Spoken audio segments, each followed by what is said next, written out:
Hello, sisters. Welcome to the Sacred Medicine Podcast, weaving powerful, soulful practices into functional medicine. Step into this beautiful space of devotion and explore everything from nurturing foods, rituals, sexuality, and awakening your innate sensuality. It is time to own your radiance. This is the Sacred Medicine Podcast.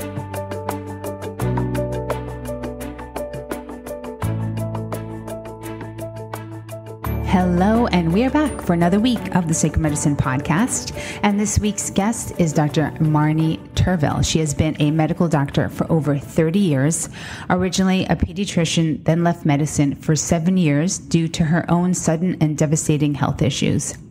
She's had her own functional medicine practice called Outside the Pill Box since 2013. Her own illness served as a rude awakening to the reality of conventional medicine, which has evolved to manage illness with lifelong pharmaceuticals and surgery and has no real tools for restoring health. She now works with adults and children to restore health to those families that can thrive rather than having to give up all their dreams because of a physical, emotional, and financial devastation that so often comes with chronic health problems. So this week, I learned about Dr. Marney through a friend and read her story, which is remarkable. You know, she's been in the conventional medicine realm for so many years, for 30 years. And she has this extraordinary story of her family and herself and their health and her health journey.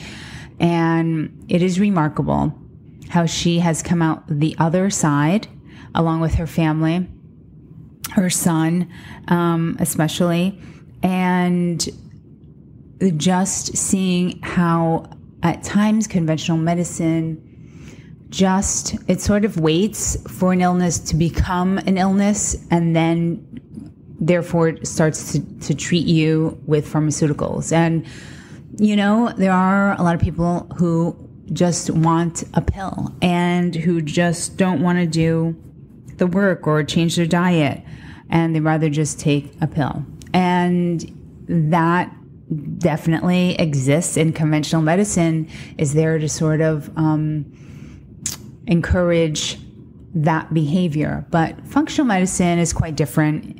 I think it does something for chronic illness that conventional medicine cannot and does not do. As conventional medicine practitioner, we look very deeply at the person from everything, from how you were born to your relationships growing up to your current relationships. We ask about the foods you're eating. What is a typical breakfast, lunch, and dinner? That is something very typical that I ask during my initial consultations. How much are you sleeping? Do you have restful sleep? You know, we ask so many in-depth questions to get a full understanding of who you are. It's not just about okay, this is your sugar number. It's a little too high. We're going to put you on metformin. And you'll stay on that. And that's not what we do.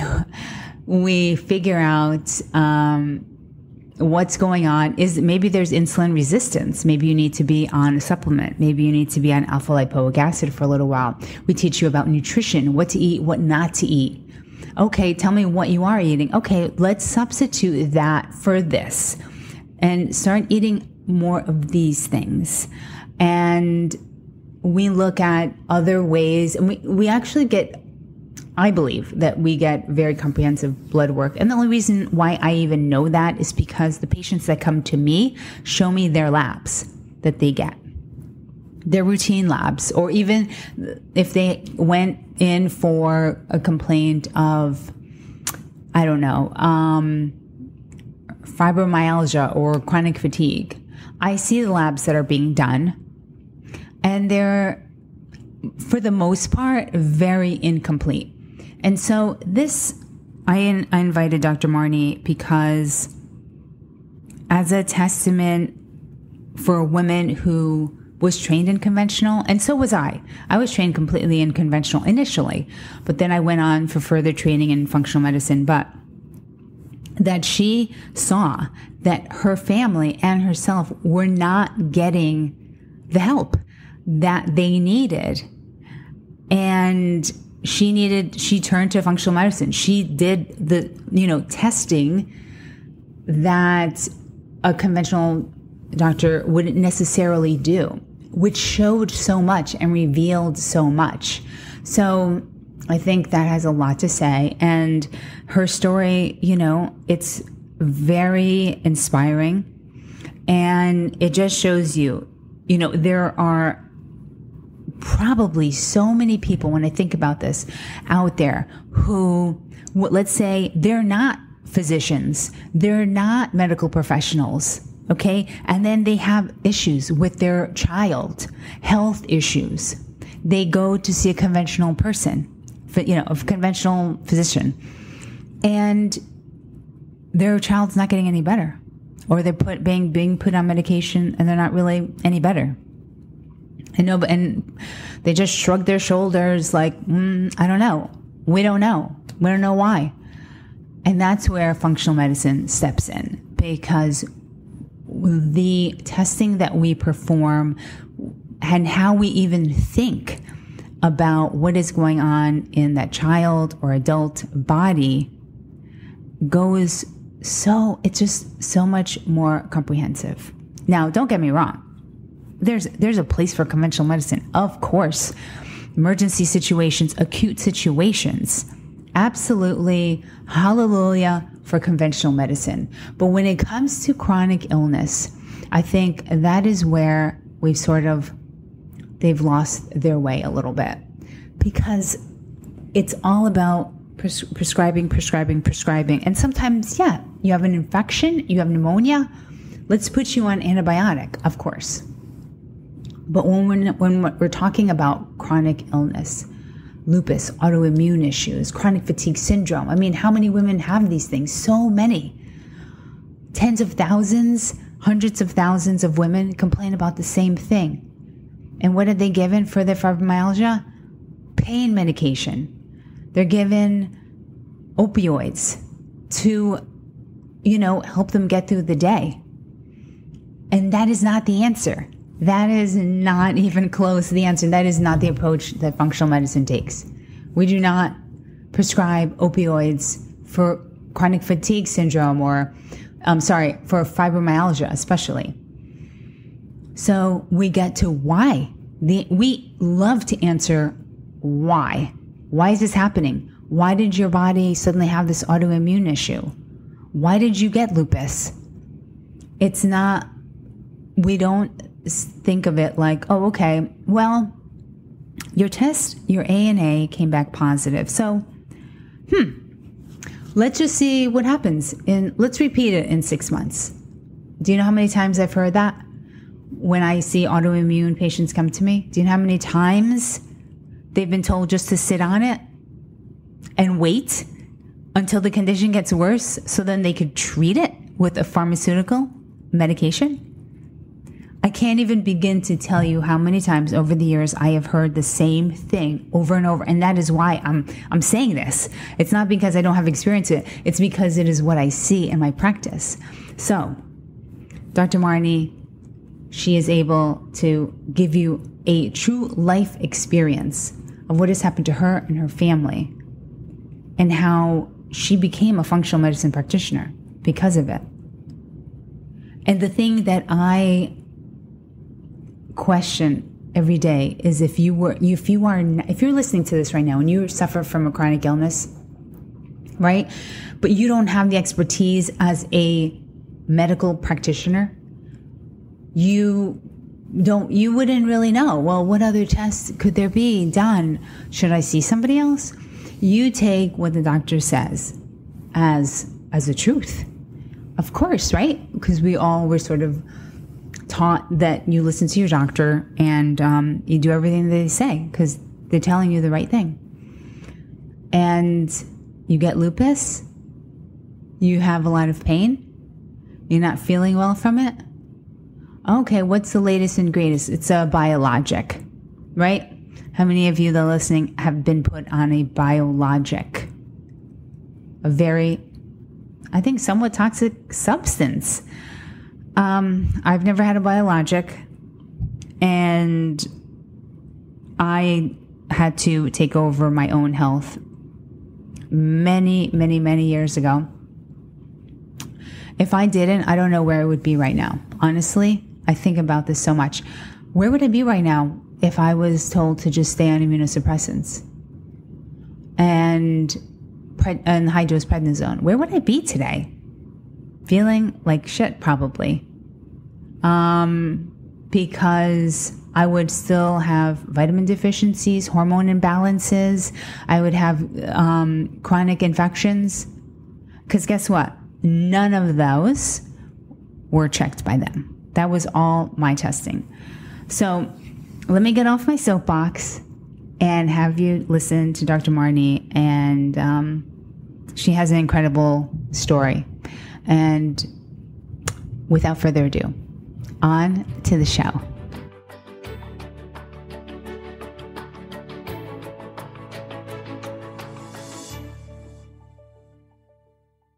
Okay, so I read your story, and you have a very compelling and very inspiring story. So I would love if you can just share it with us, just to kind of paint a picture, because I think it could be quite revealing to many people out there. Okay, then it's so broad and open, it's hard to know where to start. But I think, the best place is to say that this is actually my 30th anniversary from graduating medical school. So I've been a physician for quite some time.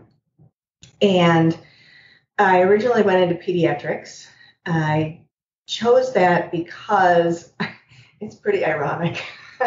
I chose it because I could tell from watching myself in medical school that, at least at that time in my life, I was not going to have the patience to try to help people be well when I could see that their habits were causing so many of their health problems.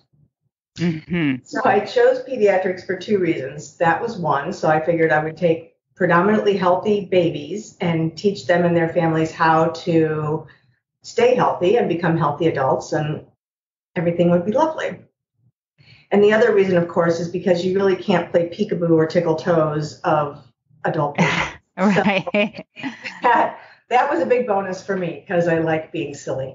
And I really I loved interacting with the kids and their families. And they were really a huge part of my life, those relationships. Sure. I guess, let's see.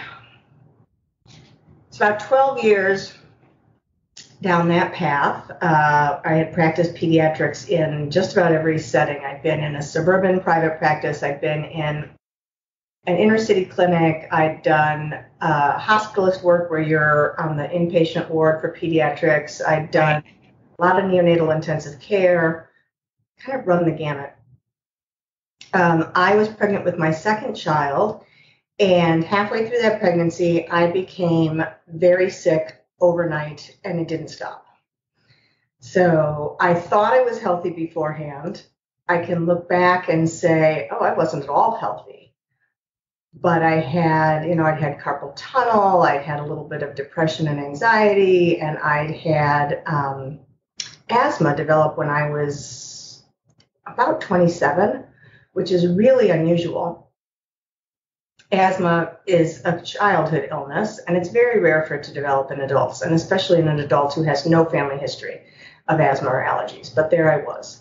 And I ended up on a steroid and a bronchodilator inhaler for many, many years. And I was on antidepressants for a long time, and I never thought anything of being on those medications. That was just like, that was the obvious and only reasonable choice for me at the time as a conventional physician. I questioned why was I getting asthma, but I never questioned really why. Right. I questioned why as an adult, but not what suddenly brought this on in my life. There was never any consideration that there might be a cause that was fixable. Sure. So fast forward, midway through that pregnancy, I got multiple chemical sensitivities.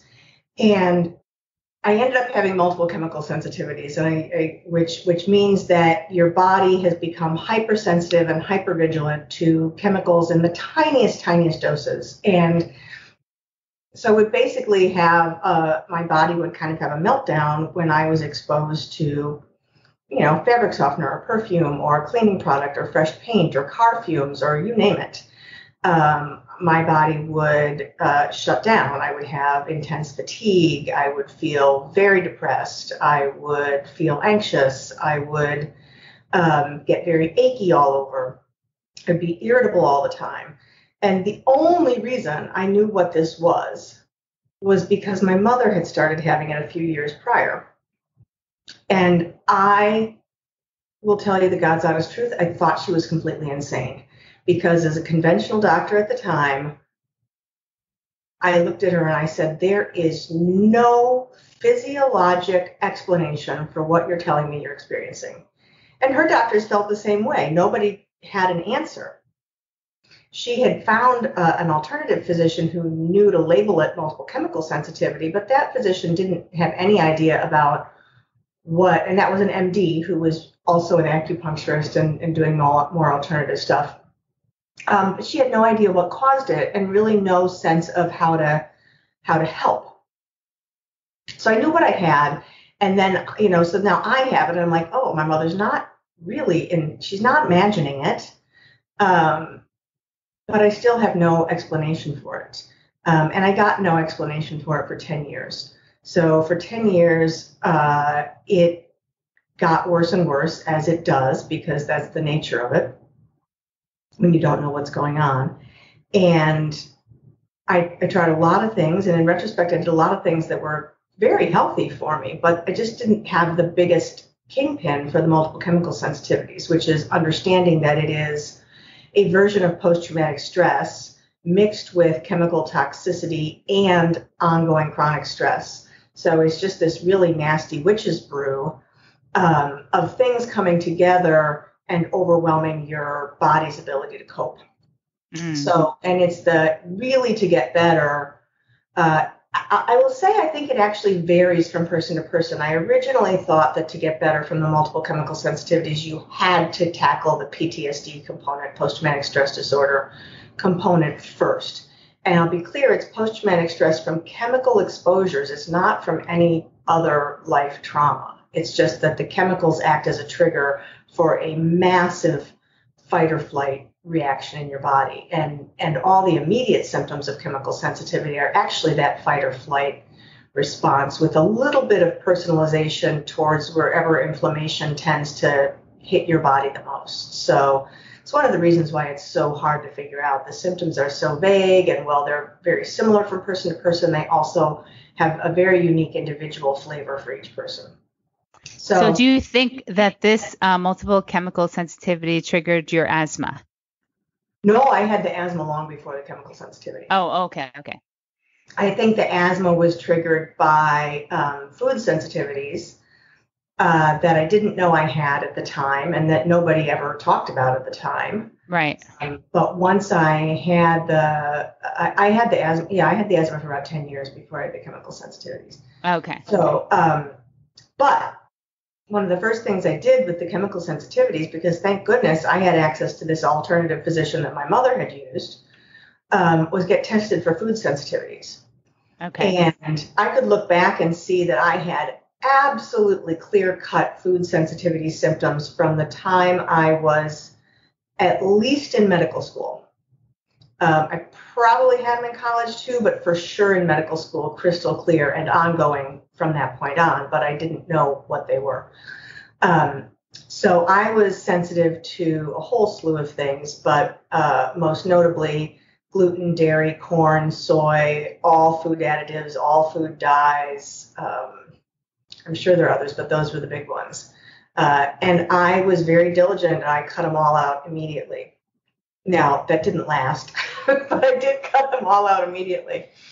And I lost 40 pounds eating more than I used to eat because of all the inflammation those were causing.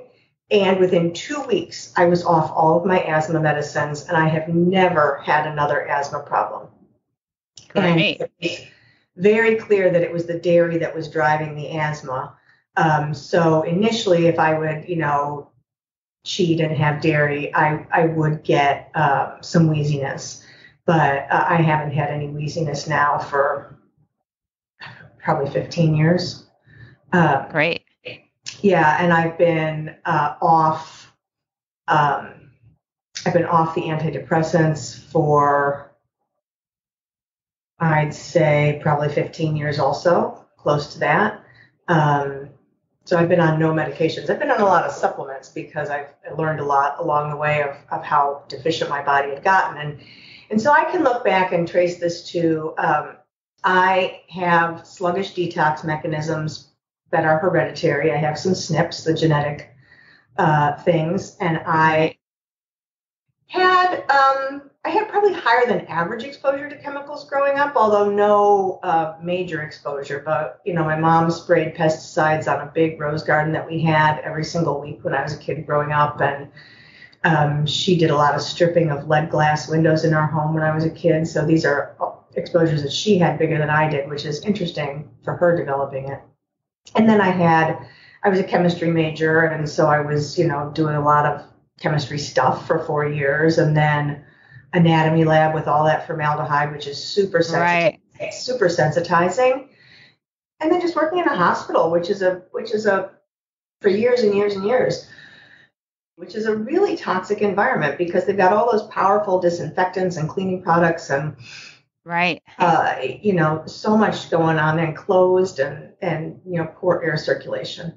And I think perhaps the very biggest thing that triggered me was the flat out abuse of my body that residency necessitated. I mean, it's true for everyone who goes through medical residency and more so then than now, because thank goodness we've changed it. But I literally worked 36 hours every fourth day for 3 years. There were a couple months when you were on a rotation where you didn't have call, but for the vast majority of 3 years, I was extremely sleep deprived. I bet. And during that sleep deprivation, you were in a high stress, you're in a tertiary care, as at the University of Chicago, really sick kids that you're in charge of taking care of. Right. So super high stress with that. So that's what happened, in terms of my health falling apart. And that was maybe more than you wanted to know, but I think it is kind of interesting, and it may hopefully help people piece together if they start looking back at if they've got some chronic health issues and they start looking back at what were the stressors in their lives, And I'll say also that I grew up on whole food, except, we always had Ho-Hos in the house. We had Twinkies in the house, and boy, did I love those, and a lot of cookies and a lot of ice cream, a lot of Tab and Diet Coke. So nutritionally, there was a lot of stuff there too that we didn't yet know was really bad for us. Mm-hmm. It just perpetuated in residency because the ability to eat well, was horrible. But anyway, so that's what happened to me. And it took me about 4 years before I decided to leave medicine. It never occurred to me that I wouldn't work. But it took me 4 years of getting knocked on the head by this 2x4 of the multiple chemical sensitivity to really wake up and recognize that every time I went to work, I was working part-time at that point, every time I went to work, I was trashed by the end of the day. And I came home and I was too tired to care for my very young children, 7 and 4, by the time I left medicine. And I was irritable with them all the time, and I was miserable all the time, and I was achy all the time. So I finally just said, okay, I have to stop working in the hospital. Still never occurred to me to stop working. That was like the thought never even crossed my mind. So I assumed I would just start my own practice, and I would have it be a chemical-free practice. So people had to agree to, wash their clothes in fragrance-free laundry soap and use no fabric softener, and they would have to not be perfumed or wear scented lotions or anything like that, or I'd have to, send them home and say, I'm sorry, I can't see you today. That was my plan.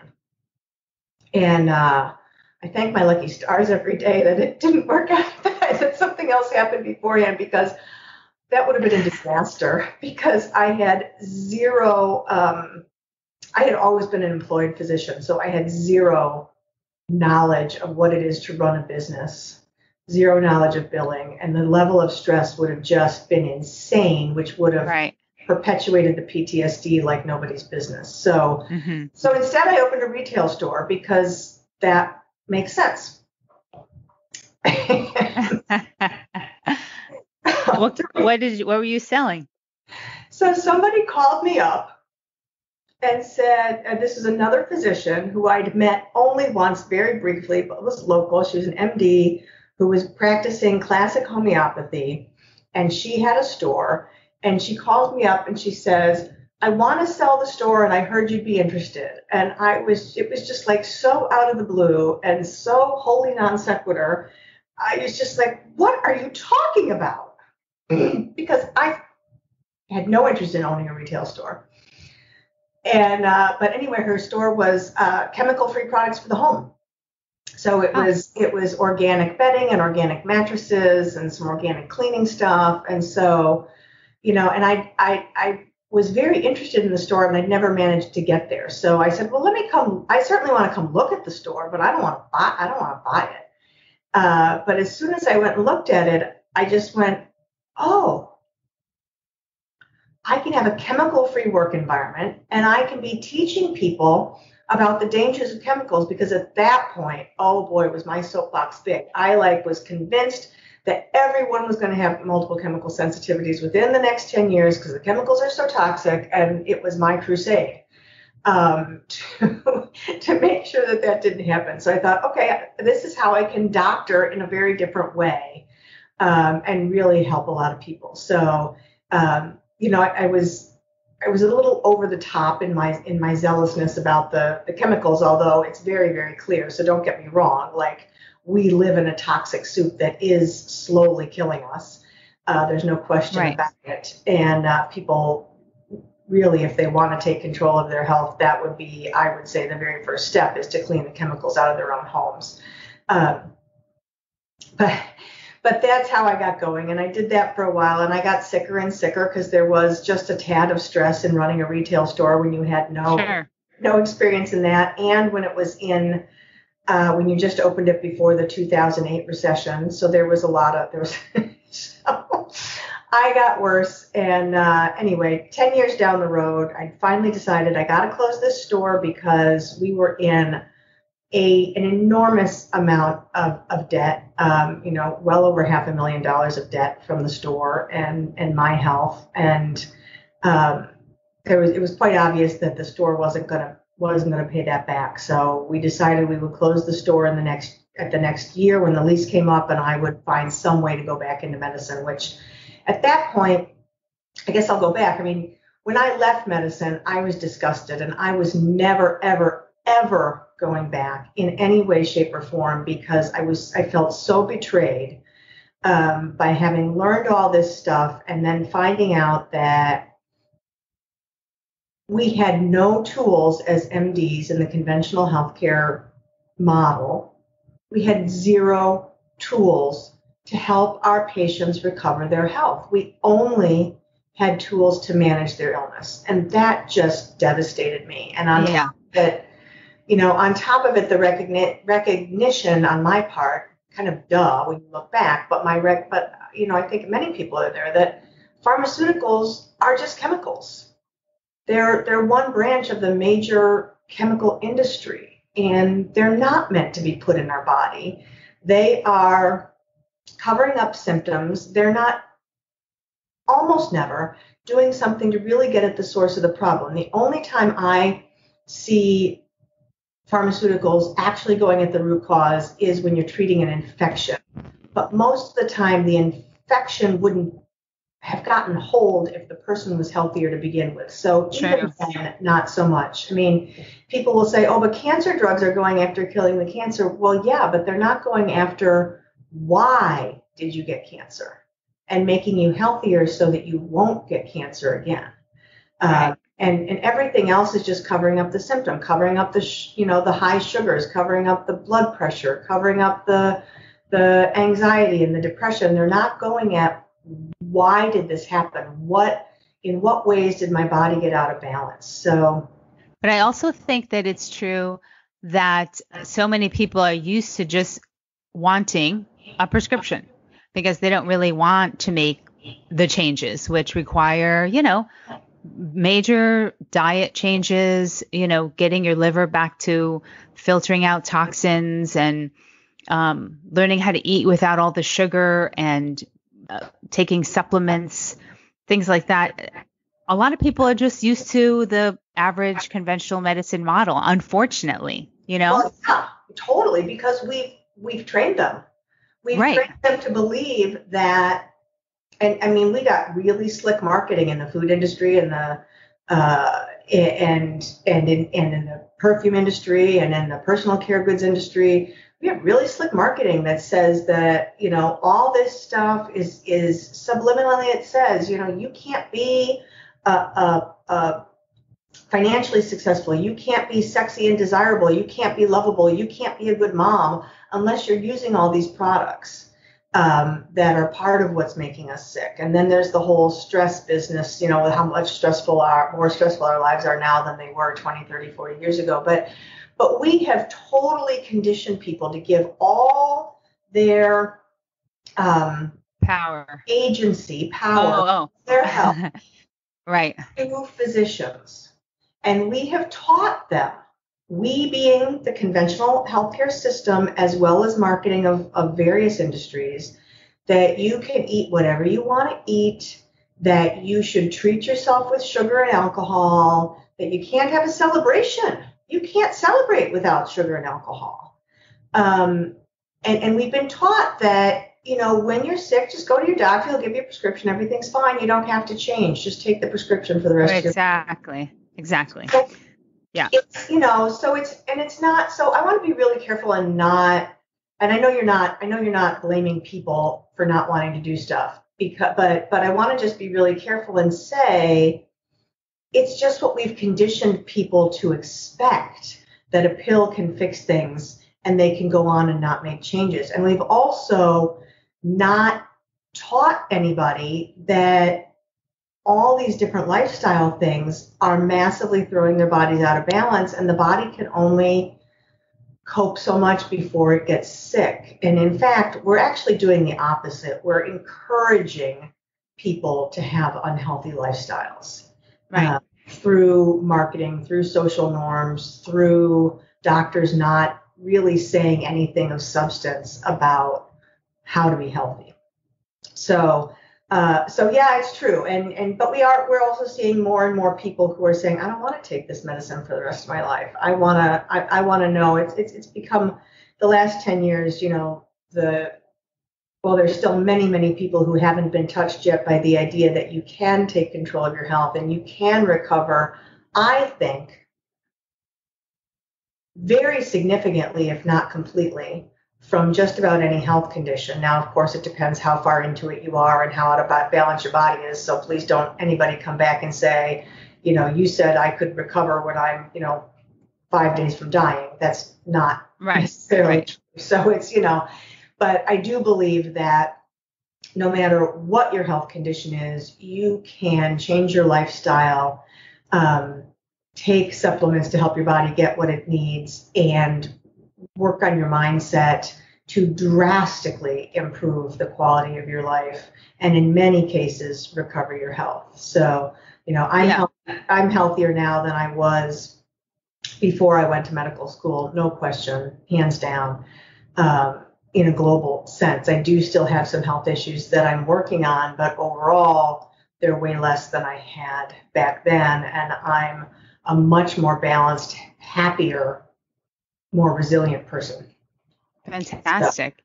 So tell us a little bit about your children and the story that goes along with that, because I think that's pretty profound. So the interesting thing is, the first thing that turned my chemical sensitivities around happened, and it's such my life, if I look back on it, I was raised with zero spirituality. So everything was left brain, analytical, etc. And but when I made the decision, my husband and I made the decision that we were going to not renew the lease, which was about 10 months down the road, and closed the store. Within 2 weeks, I found the answer to the chemical sensitivities. Oh. It was amazing.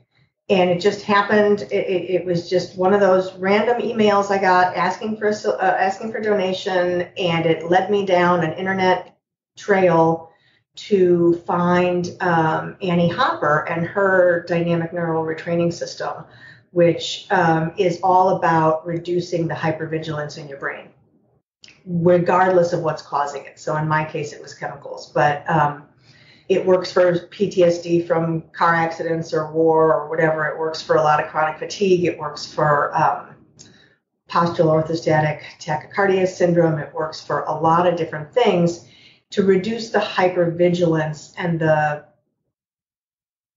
how easily you're triggered into the fight or flight reactions that take your body just further and further out of balance. So I did that, and it helped me tremendously. But it did not, by any stretch of the imagination, get rid of my chemical sensitivities.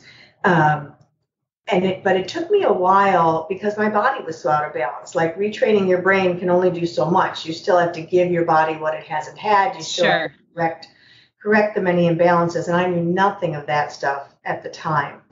And it turns out, in retrospect, I did stop reacting to chemicals pretty quickly, to be really clear. I mean, I love Annie's program. So I just don't think it, for many people, it's not the only thing I need to do. But what I found out was I was still having reactions all the time. And it took me a while to figure out that, they were just emotional triggers, not chemical triggers. Something scared me or something made me angry or whatever. And it the fight or flight reaction is the same. And so I was attributing it to chemicals.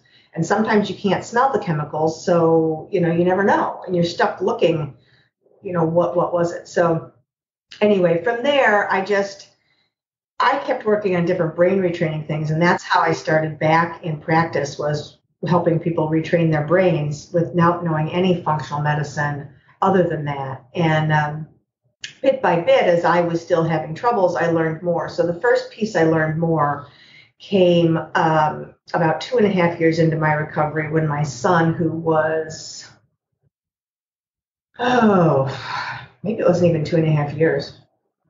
I think it was about that. He was 11 at the time, in 5th grade. He suddenly got sick. He'd been a totally healthy kid. He had some migraines. We found out he was sensitive to dairy. We took dairy out. He had no more migraines. Other than that, he'd been totally healthy. But suddenly, this kid who had never missed a day of school was missing a week every time he got a cold. And each time he got a cold and missed school for a week, he was spending more of that week in bed and sleeping. And then about the 4th time it happened, it didn't stop. And he was literally sleeping 20 hours a day and having headaches that weren't migraines. At least they didn't match his previous migraines, and stomach aches and sore throat. And I took him to the pediatrician. I was terrified that he had cancer or something like that. And we did this big, huge workup, and everything came back completely normal. And the doctor said, well, I don't know what's wrong. The fatigue isn't normal.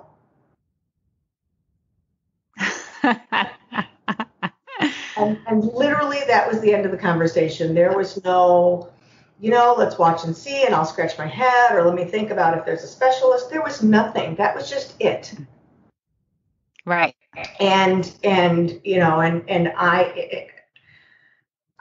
was so flabbergasted.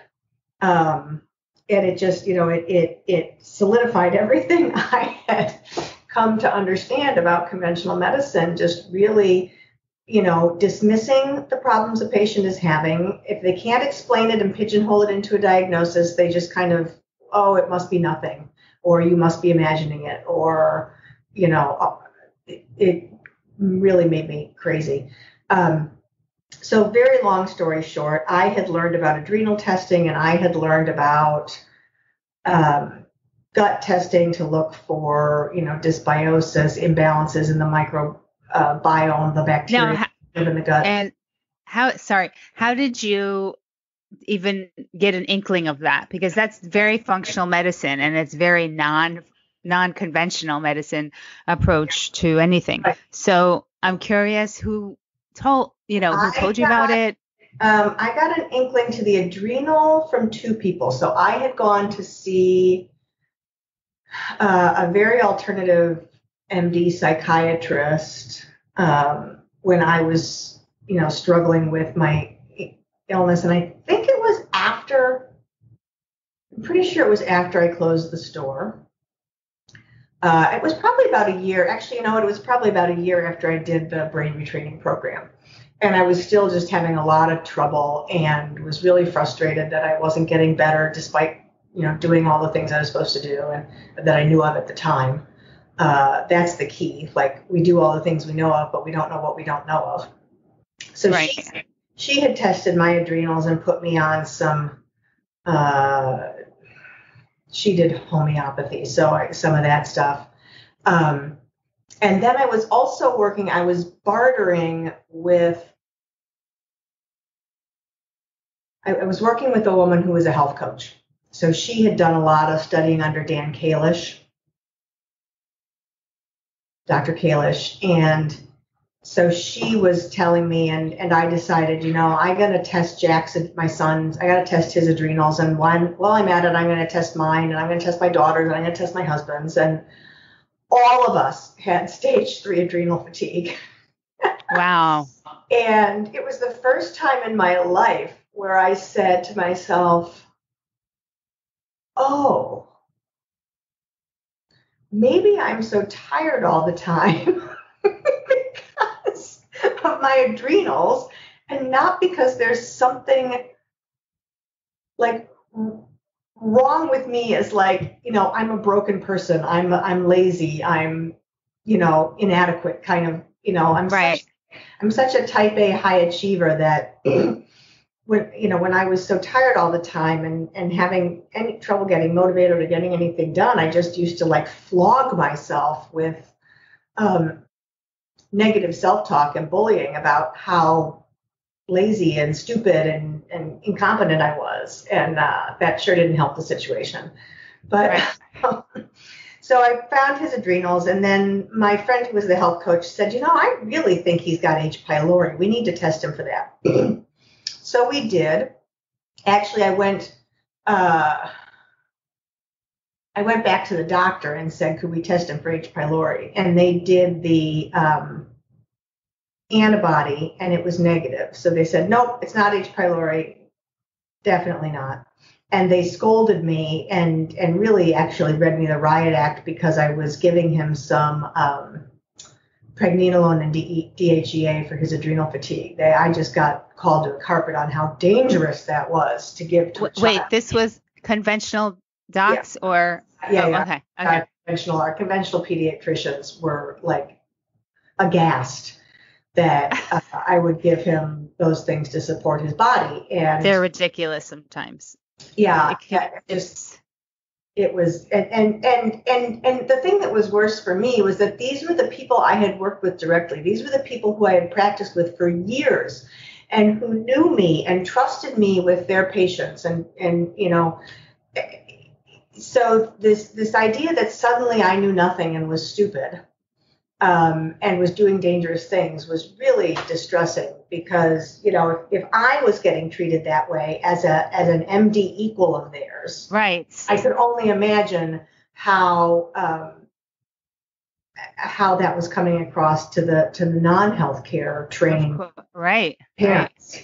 Right. Was it helping him? Was that helping him at all? The pregnenolone, the DHEA? I mean, did you do lab testing prior, or did the adrenal test just show low DHEA? Well, he had very low cortisol and low DHEA on his testing. So pregnenolone, of course, is the precursor to cortisol for the body. Yeah. So we give pregnenolone. We don't give cortisol. But so, it's hard to tell. They certainly didn't hurt him. He was getting a little bit better. We also had him on some, we also retested his food sensitivities and found he was sensitive again to more things. And so we changed his diet, and he was a real trooper. But, he missed the last 5 weeks of school, pretty much the entire 5 weeks. And we had to cancel all his summer camps, and he pretty much slept the entire summer. So he would get up here and there for a day, but he would mostly lie in bed and complain about headaches and stomach aches and sore throat. And we had him on some alternative testing had showed some viral stuff. So we had him on some herbal antimicrobials that were kind of broad range, kind of antibacterial, kind of antiviral, etc. And so he would float along. I mean, he was, he'd get a little gradually better, then he'd fall back. Then he'd get a little gradually better, then he'd fall back. And right before school was supposed to start, we had a family trip to Hawaii, and he actually was amazing on that trip. You wouldn't have known he was sick. And he started school fine, no problem. And I was just so relieved. I thought, oh, we're finally past it. And then it didn't take more than a couple of weeks in school for him to get a cold and end up right back in bed how he had been. And that's kind of the way the whole fall went. He missed 8 weeks of school in the fall in 6th grade in a new school, and they didn't know him. So, and when he's such a stoic, well-behaving kid, a classic rule follower like his mom.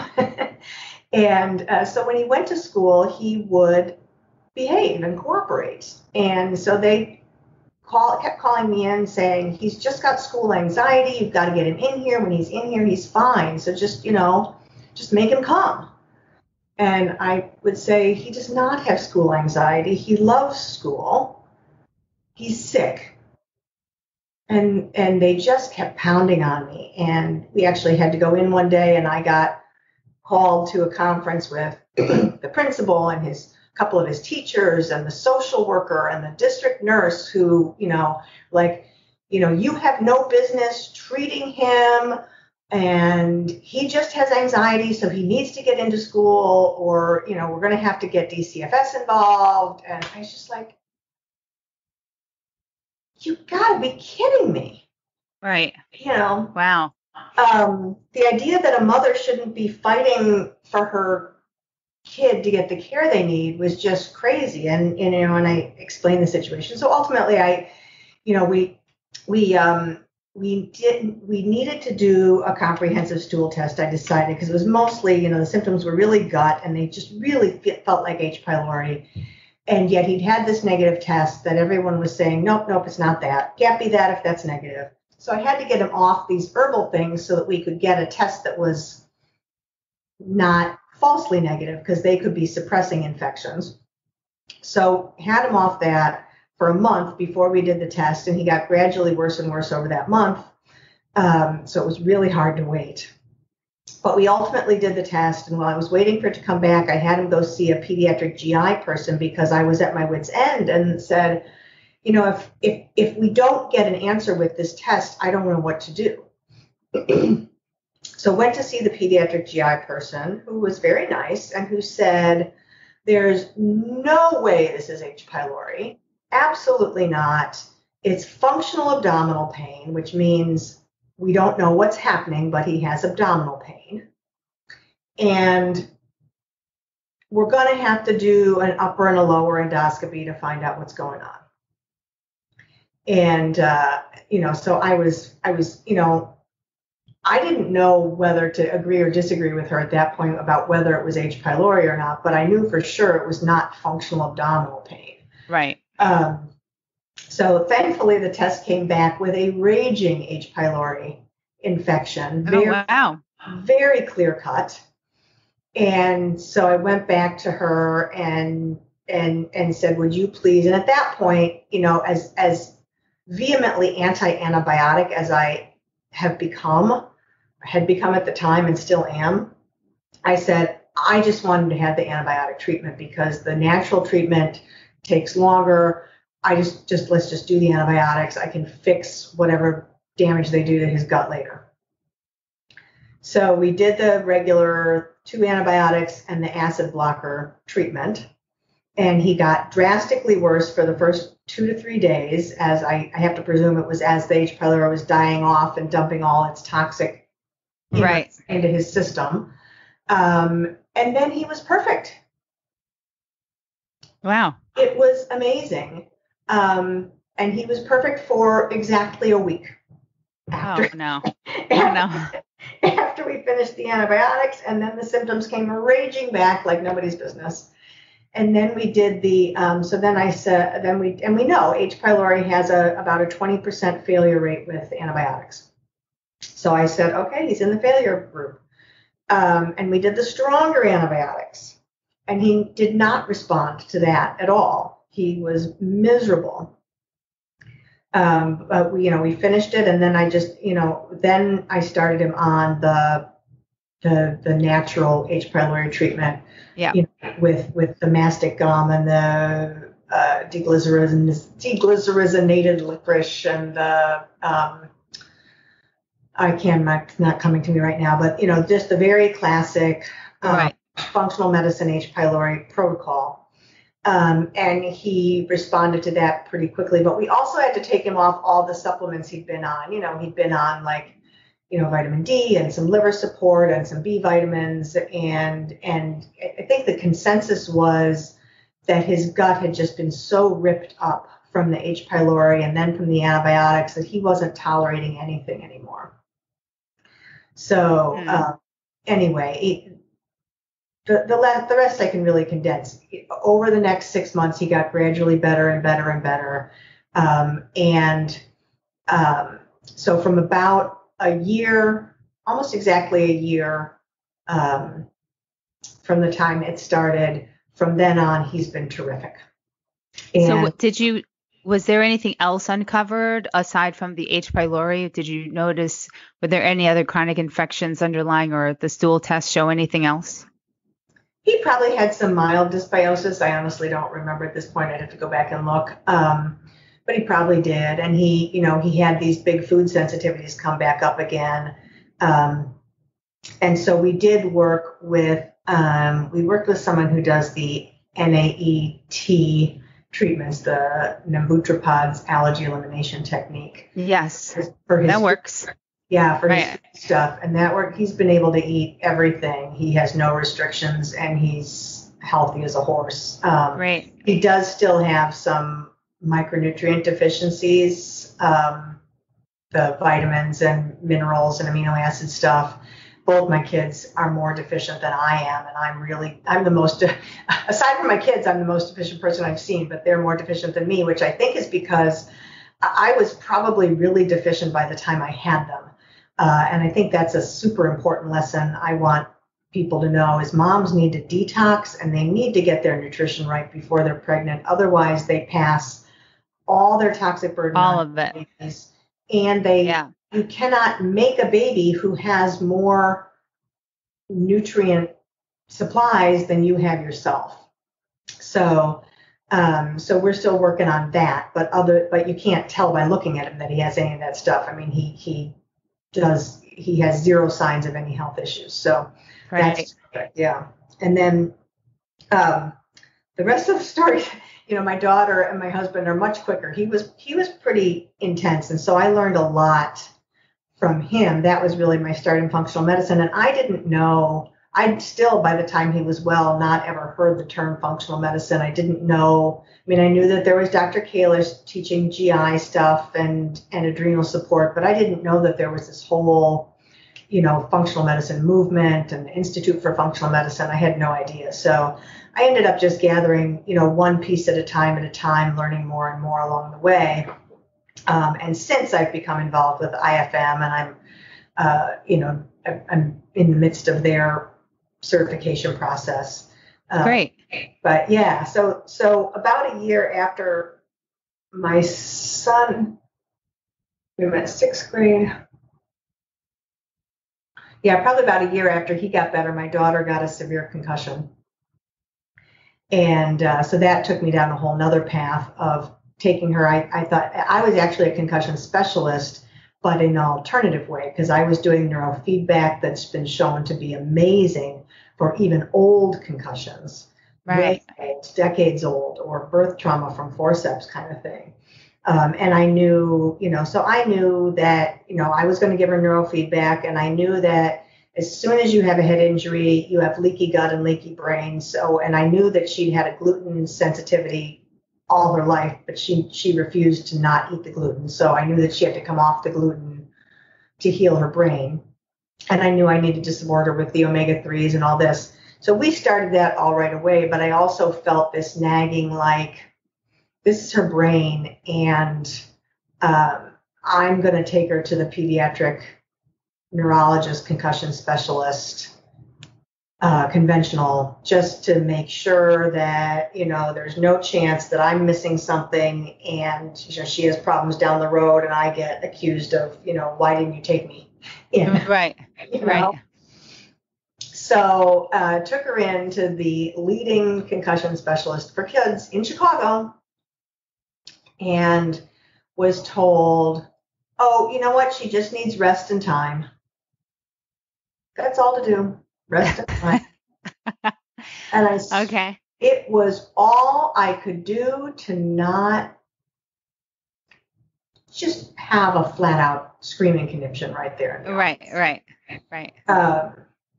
And I said, wow, really? Nothing else? Like, I said, what about some neurofeedback? And she said, well, it won't hurt. You can, if you want to do it, you can do it. I said, what about getting gluten out of her diet? There's no evidence. No evidence. Which, for the listeners, let me just be clear, there is loads of scientific evidence. Just to be very clear. It's just not, so it's really been an interesting journey in understanding that the pharmaceutical company has a stranglehold on what evidence conventional physicians are allowed to see. And there's tons and tons of evidence, very, very good scientific evidence for everything we do in functional medicine. It's just not funded by the pharmaceutical companies, and it's not in the standard journals, all of which, by the way, are paid for by the pharmaceutical industry. So all the standard top-notch medical journals are bought and paid for by the pharmaceuticals because they're filled with pharmaceutical ads. So the pharmaceutical companies get to choose which studies get published and which don't. And, it doesn't take a genius to figure out that monetarily they don't want evidence coming out to the public or to physicians that shows that you can restore your health without pharmaceuticals. And, the conflict of interest that is the pharmaceutical industry is just so glaring, and I don't understand why I do understand, though it's money, but, that it's not more widely recognized that they profit from us being sick. Period. Oh, yeah, of course. And so they have a very vested interest in keeping us sick and in needing their medications. And since they control all of medical education, you're kind of, that's where you're going to go in the conventional health world. And it makes me sad because I know that, that's not what doctors go into medicine for. Like, I don't know anyone. I love my medical school and residency colleagues. They are all amazing people. And none of us went into medicine to manage people's illness. None of us went into medicine to be puppets of the pharmaceutical industry. But that's what we became. And sadly, most physicians don't even realize that that's what they are, because we get so pumped up with how cutting edge science we are and how intellectual we are and how smart we are and how this is the solution that I think a lot of people just, don't even imagine that it's not the solution that they thought they were training for. Sure. And as people, to actually take the red pill, so to speak, as a Matrix movie, The Matrix reference, to take that red pill of truth and understand that you've been not doing what you thought you were doing, and that there is a way to help people restore health, and that you actually have been prolonging their illnesses and having them spend money and time and be in agony physically and emotionally, that is devastatingly threatening to look at from an ego perspective. And so I think that's the basis of why most conventional physicians fight so hard and won't look at what they're doing and just deny functional medicine flat out rather than look at it, because taking a look at it is incredibly threatening to your own ego safety. Well, that, and it also goes against everything they spent years in medical school learning.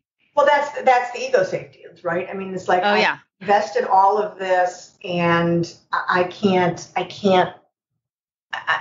even face the possibility that it might not have been what I thought it was. And that's true of everyone. So I mean, I had to face it because of my health stuff and my family's health stuff, and it was excruciating to face that reality. Right.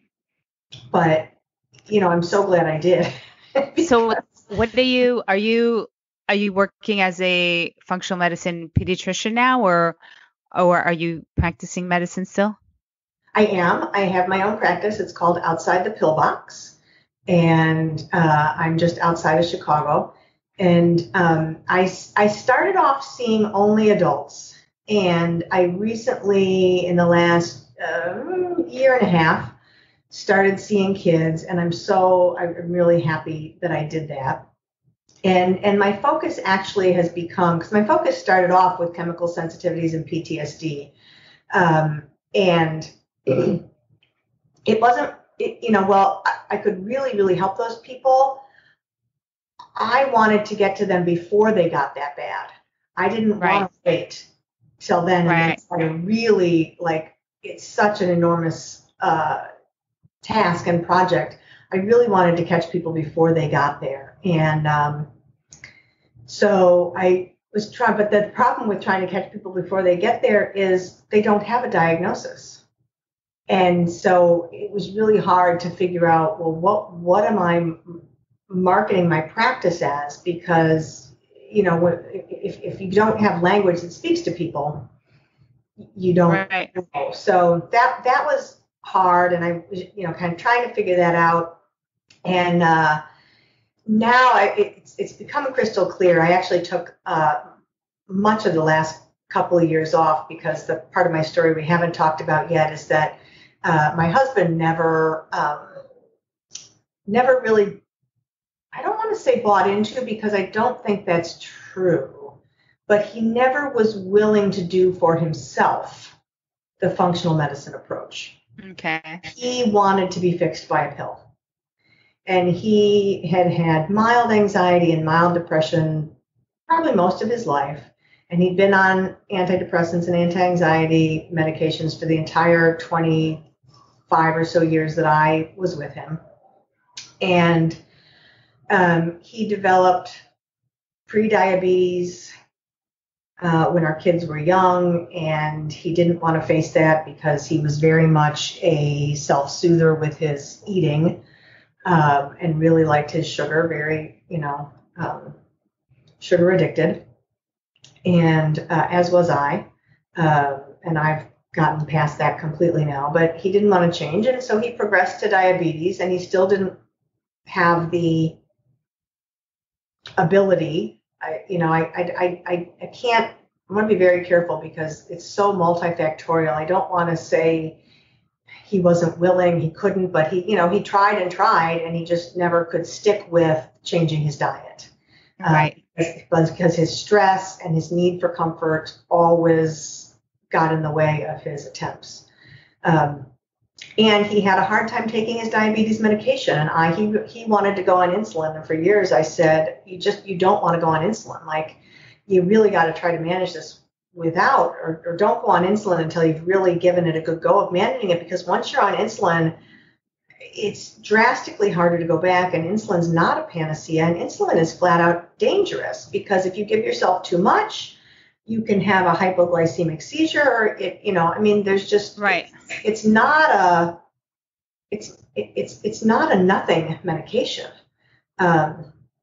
It's got a lot of side effects. Now, if you have to have insulin, it's better for you than not having insulin. But right. You know, he wanted to use it as a panacea to not have to change his eating, which was just a recipe for disaster. But ultimately, you know, it was clear he wasn't going to do that, and he did go on insulin, and he started making some really good changes.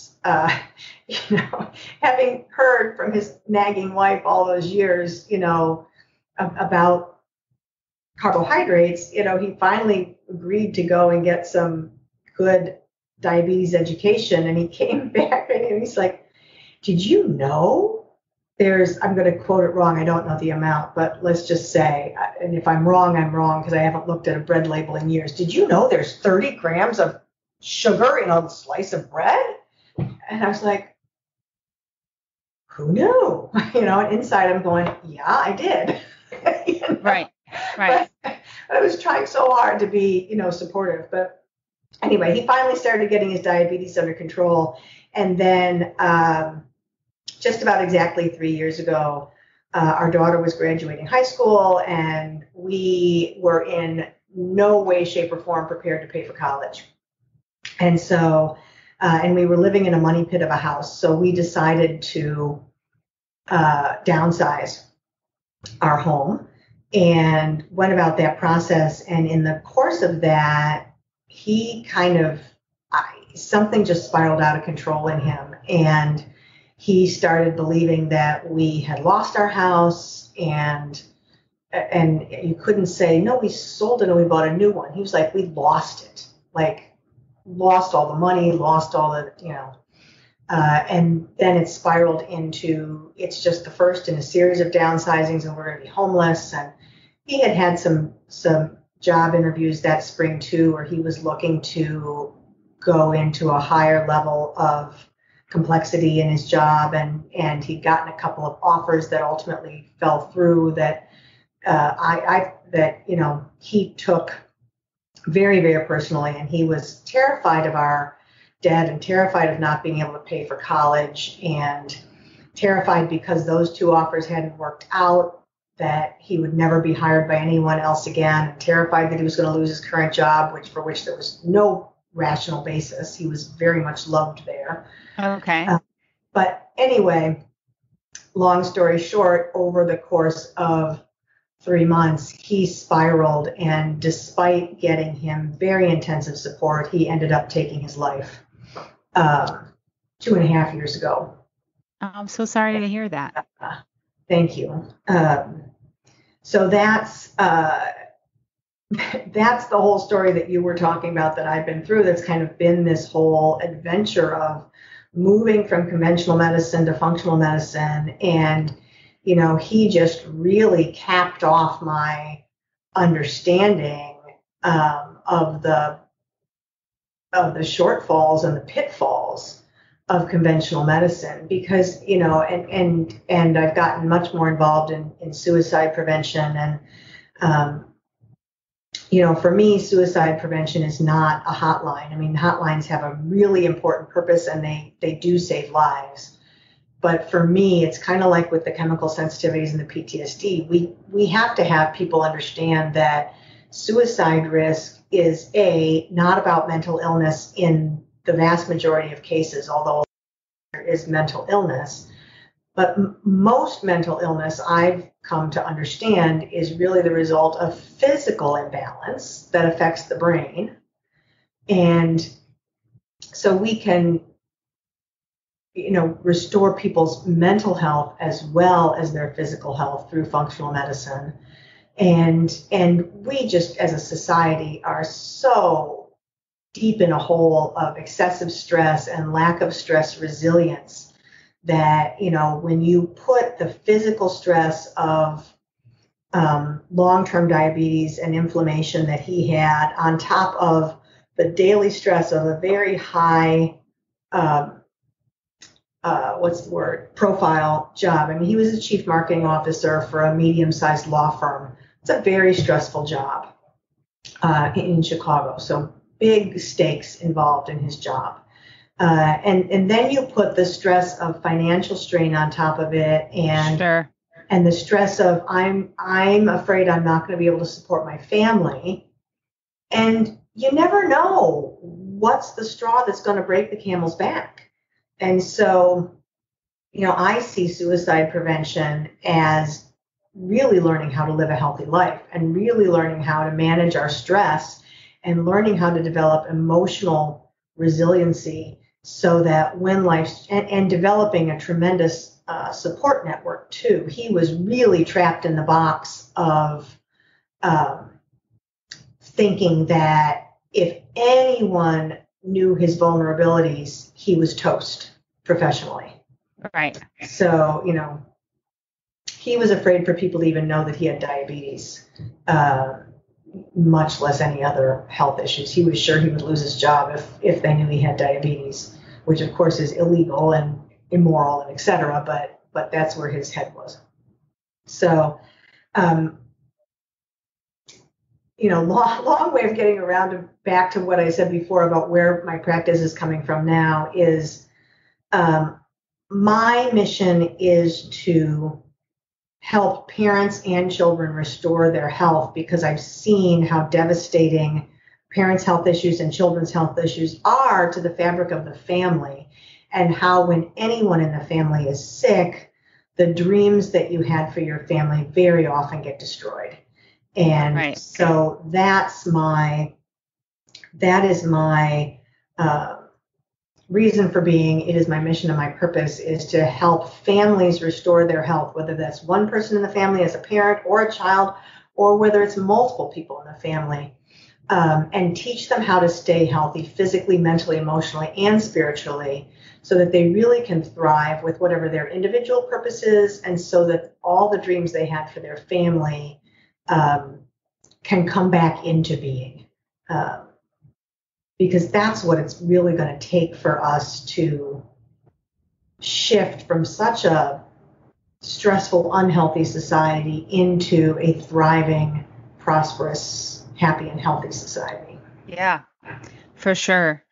So thank you so much for sharing that personal story. I think it's so profound, and I didn't know that your husband had committed suicide. I'm so sorry to hear that. I had only really read about your son and how you had helped him and yourself as well. So thank you for sharing your personal journey with us. Yeah, it's a big one. It really was. Like every possible facet came into it. So I really have tremendous compassion for families who are dealing with illness. It's impossible to parent well. I shouldn't say it's impossible to parent well when you're sick, but it's impossible to parent your best when you're sick. And, or even when one of your kids is sick, because of the level of stress and how that affects our ability to be calm and caring and thoughtful. Yes. Well, let's see. So what is your website is Outside the Pill? Yep, OutsideThePillbox.com. Okay.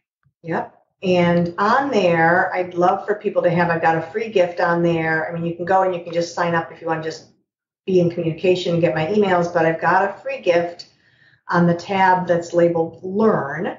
So you can go to the webpage and click on Learn, or you can go to OutsideThePillbox.com/learn.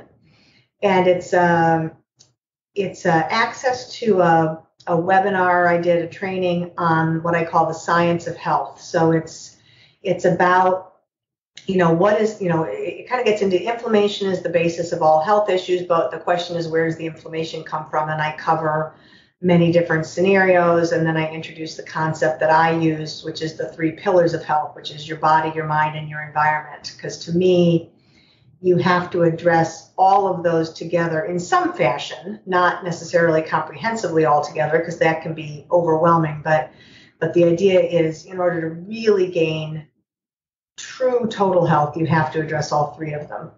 So that kind of will give people a little better foundation for what functional medicine addresses and for a flavor of me and whatever. And then from there, if they'd be interested in talking to see if being a patient is something they want to do, they'll have Sure. ways to do that from there. Okay, great. Well, Dr. Marny, thank you so much for spending time with us today, for sharing your wisdom and your personal story with us. I so appreciate you, and I just love how, despite all that you've been through, you have seen and witnessed firsthand how there are, some facets of conventional medicine that are missing to help people with chronic illness. And I see it time and time again. And of course, conventional medicine, it's beneficial if there's an emergency or you have a broken bone or you have anaphylaxis or you're having a severe allergic reaction. Yes, absolutely. Conventional medicine. Yeah, it's totally equipped for acute illness. Very, very well equipped for acute illness and injury. Absolutely. But it is devastatingly unequipped to truly help with chronic illness. Yes. And I think that's where functional medicine beautifully comes in, where we see things just at a different level. We just see things with such depth, and we're able to sort of investigate in a very different way than conventional medicine does, that can reveal so many possibilities of things that could be happening in stool samples and adrenal testing. I mean, there's just, heavy metals. We look so much deeper at things, and right. Yeah. I mean, I liken it. I came up with, I've been looking for this analogy for a long time. I love making analogies to help people understand things, because, most people get a little overwhelmed if they try to understand the medical details. Some people love it, but other people feel like they can't. But if you can put it into an analogy that they understand, it suddenly becomes easy for them. Sure. So I was writing a page out, and I have oh my gosh, I'm not remembering. Anyway, I was writing a page on functional medicine testing for my website, and the analogy I came up with is that, functional medicine is like taking your car in for the annual maintenance, discovering there's wear on the tires, and changing the tires. Versus conventional medicine would have you wait until you get in an accident from the tire blowing. And then when you take the car in, it would look at what was the damage done to the car. It wouldn't really look for what caused the accident, which was the tire blowing, by which time it's too late to fix, because it's already, too late to prevent the accident. So now you're stuck with cleaning up the debris of the accident. Right.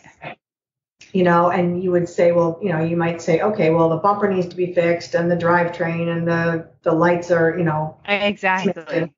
Right? Yeah, that's good. Say to your mechanic, well, yeah, but what happened? What caused the accident? You're like, we don't know. But, we just got to do these repairs. So, and unfortunately, the analogy fails to a degree, because you get your car repaired and it is good as new. Right. Whereas, if you just take the medicines for whatever illness you get diagnosed with, you're not necessarily good as new. But I think it just helps. It helps show the difference. With functional medicine testing, we're looking for, whether you've got symptoms or not, whether you want to just say, okay, I feel pretty good, but I want to make sure I don't have something brewing, because we can not just fix fix health naturally. We can head disease problems off at the pass before they even start. Right. Absolutely. Which is really super cool. Right. Well, thank you so much for spending the time today. I appreciate you. And, we're going to put all of the links in the show notes, your practice and your website and the free gift. Fantastic. This was a lot of fun. Thank you. I appreciate it. And I hope that I hope that story is useful for people in a variety of different ways. Yes. Thank you so much. What a remarkable story, right? with her health journey and the health journey of her son and her husband was just incredible. So to learn more about her and for all the show notes, head on over to margaretromero.com/episode 138. And if you have been absolutely loving these conversations, I would love for you to leave a review over on iTunes. And I would love to thank you for joining me this week. And I will be coming to you next week for Women's Wednesday. All right. Bye for now.